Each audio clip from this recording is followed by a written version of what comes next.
friends, welcome to Annams recipes. இந்த வீடியோல breakfast காம்போன்னு சொல்லலாம், டின்னர் காம்போன்னு சொல்லலாம். இடியாப்பமும் கோஸ்மல்லியும் தான் எப்படி வைக்கலான்னு பார்ப்போம் வாங்க.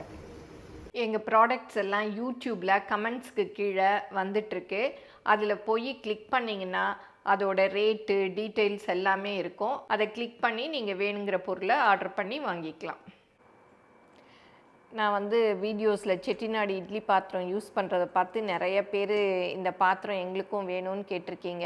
நாங்கள் அதனால இப்போ எங்கள் ஷாப்பில் இந்த பாத்திரமெல்லாம் சேல் பண்ணிகிட்ருக்கோம். நிறைய பேர் வாங்கி ரொம்ப நல்லா இருக்குன்னு சொல்லியிருக்கீங்க. இப்போ நியூவாக இந்த 4 குழி இட்லி பிளேட்டோடு வர்ற இட்லி பாத்திரம் சேல் பண்ணிகிட்ருக்கோம். பாருங்கள், இந்த இட்லி தட்டில் ஹோல்ஸ் இருக்கும். அதனால் இதில் துணி போட்டு தான் ஊற்றணும், சும்மா ஊற்ற முடியாது. 2 பேர் உள்ளவங்க சூடாக இட்லி சாப்பிட்ணுன்னா இந்த 4 குழியில் ஊற்றி சாப்பிட்லாம், சூப்பராக இருக்கும். அதோடு இல்லாமல் இதில் இடியாப்பம் ஹோல்ஸ் இருக்கிறதுனால இடியாப்பமும் குழியில் பிழிஞ்சு சாப்பிட்லாம். இது சேலம் ஸ்டெயின்லெஸ் ஸ்டீல் தான், நல்லாயிருக்கும். 304 இது 304 ஸ்டெயின்லெஸ் ஸ்டீலு, அதனால் துருலாம் பிடிக்காது, நல்ல குவாலிட்டி. இதில் ஸ்டீமர் பிளேட்டும் வருது. நீங்கள் வேணும்னா இதுவும் தனியாக ஆர்டர் பண்ணி வாங்கிக்கலாம். இது தனியாக நீங்கள் வாங்கிக்கலாம். இதை இதில் போட்டுட்டு நீங்கள் கொழுக்கட்டை வச்சுக்கலாம், காய்கறியை வச்சுக்கலாம், மோமோஸ் எது வேணாலும் வச்சுக்கலாம். இல்லை உங்களுக்கு இந்த ஸ்டீமர் பிளேட் வேணான்னா இதை மாத்திரம் வாங்கிக்கலாம். இந்த துணி தான் போட்டு இட்லி ஊற்றணும். உங்களுக்கு வேணும்னா எங்கள் அன்னம் ஷாப்பில் இருக்குது, நீங்கள் ஆர்டர் பண்ணி வாங்கிக்கலாம். இது வேறு பெரிய இதோட துணி, இதுக்கு வேணால் சின்னதாக போட்டுக்கணும். இப்போ இடியாப்பம் தான் பண்ண போகிறேன். அதுக்கு தண்ணி கொதிக்க வச்சுருக்கேன். பாருங்கள், இந்த மாதிரி மலை மலைன்னு கொதிக்கணும். அப்போ தான் இடியாப்பம் நல்லா சாஃப்டாக பஞ்சு பஞ்சாக வரும். இப்போ நல்லா கொதிச்சிருச்சு. இப்போ இந்த இடியாப்ப மாவில் கொஞ்சமாக உப்பு போட்டுக்கலாம். இடியாப்ப மாவு வேணும்னா எங்கள் அன்னம் ஷாப்பில் கிடைக்குது, நீங்கள் வாங்கிக்கலாம். அந்த மாவு தான் நான் இப்போ புளிகிறேன். இப்போ வெந்நீரை கொஞ்சம் கொஞ்சமாக ஊற்றி இந்த மாதிரி கரண்டியோ இல்லை இந்த மாதிரி குச்சியோ வச்சுக்கோங்க. ஏன்னா ரொம்ப சூடாக இருக்கு இல்லையா, அதனால். ஏற்கனவே நான் இடியாப்பமெல்லாம் மாவு எப்படி அரைக்கிறது அப்படிங்கிற வீடியோவும் போட்டிருக்கேன், எப்படி புளியறது அப்படிங்கிற வீடியோவும் போட்டிருக்கேன். கொஞ்சம் கொஞ்சமாக பார்த்து ஊற்றிக்கங்க.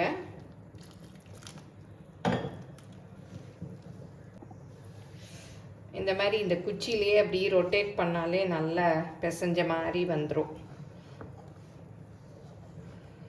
இந்த மரக்குச்சி எங்கள் அம்மாவோடது. எங்கள் அம்மா இதில் தான் வச்சு எப்போவுமே இடியாப்பமெல்லாம் மாவு பிசைவாங்க.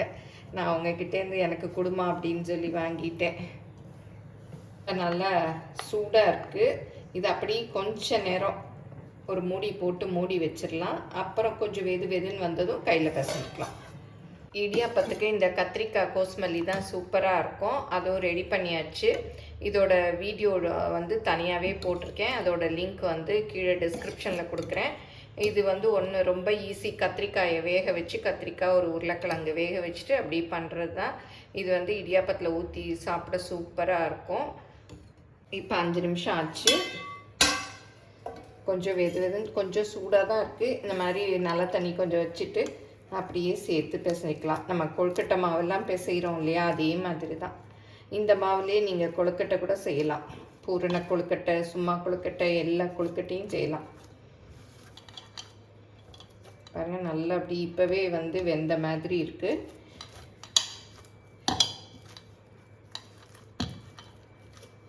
எதுவுமே போடல. கொஞ்சம் இன்றைக்கி சால்ட் மாத்திரம் போட்டேன், இனிப்பு செய்ய போகிறதில்ல. அதனால் கொஞ்சம் உப்பு மாத்திரம் போட்டு வெந்நீர் ஊற்றி பிசைஞ்சிருக்கேன். இடியாப்ப மாவை இந்த மாதிரி நம்ம உருட்டி வச்சுக்கிட்டோம்னா இந்த மாதிரி இதில் போடுறதுக்கு ஈஸியாக இருக்கும். நான் இன்றைக்கி இந்த தட்டில் தான் பிழிஞ்சு விட போகிறேன்.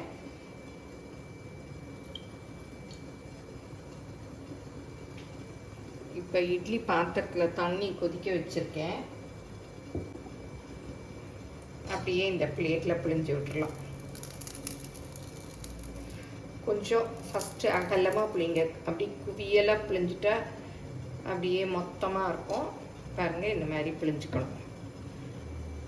இந்த கட்டையெல்லாம் கூட எங்கள் ஷாப்பில் கிடைக்குது. நீங்கள் வேணுங்கிறவங்க ஆர்டர் பண்ணி வாங்கிக்கலாம்.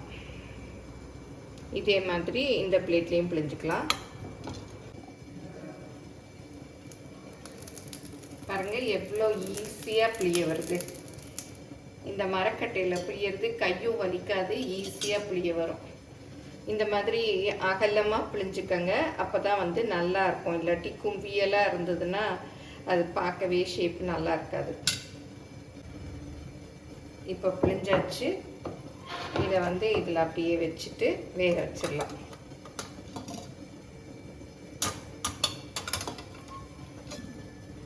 நீங்கள் இட்லி குழியில் கூட பிழிஞ்சு விடலாம். இப்போ தண்ணி கொதிச்சிட்ருக்கு, இதுக்குள்ளே தூக்கி வச்சிடலாம். இப்போ 10 நிமிஷம் ஆச்சு, திறந்து பார்க்கலாம். பாருங்கள் நல்லா வெந்துருச்சு, ஒட்டாமல் இருக்கணும். நல்லா வெந்துருச்சு, எடுத்துடலாம். இப்போ நல்லா வெந்துருச்சு.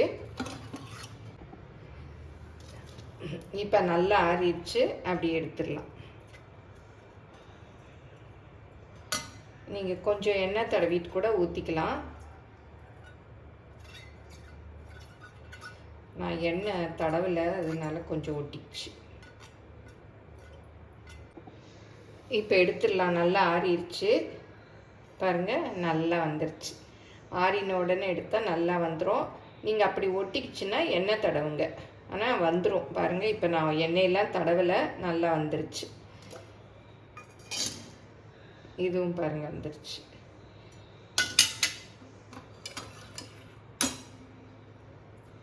கொஞ்ச நேரம் சூடு ஆறிடுச்சுன்னா அப்படியே எடுக்க வந்துடும்.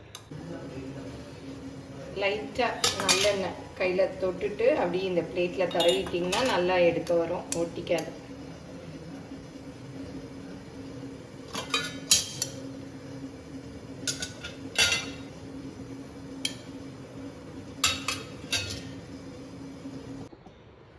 இப்போ அடுத்த பேட்சும் பிழிஞ்சாச்சு, இதையும் வேக வச்சுக்கலாம். இந்த மாதிரி மூங்கில் தட்டுகள் கூட கிடைக்குது, அதுலேயும் நம்ம வந்து பிழிஞ்சு விட்டுக்கலாம்.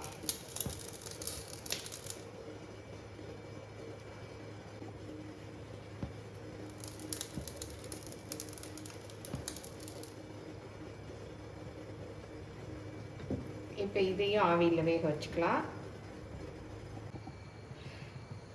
இப்போ இதெல்லாம் இந்த மாதிரி அப்படியே வச்சுக்கலாம்.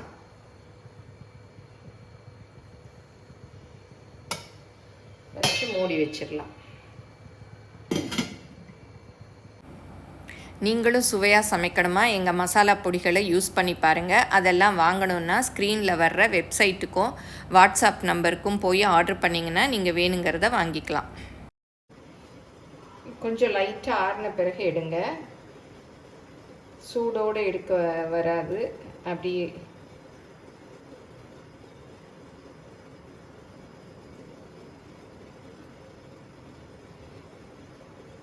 வந்துருச்சு பாரு. நீங்கள் எப்படி எடுப்பீங்கன்னு சொல்லுங்கள். கொஞ்சம் கஷ்டமாக தான் இருக்குது. ஒரு தடவை யூஸ் பண்ணேன், ஒழுங்காக வந்தது. இப்போ இன்றைக்கி என்னவோ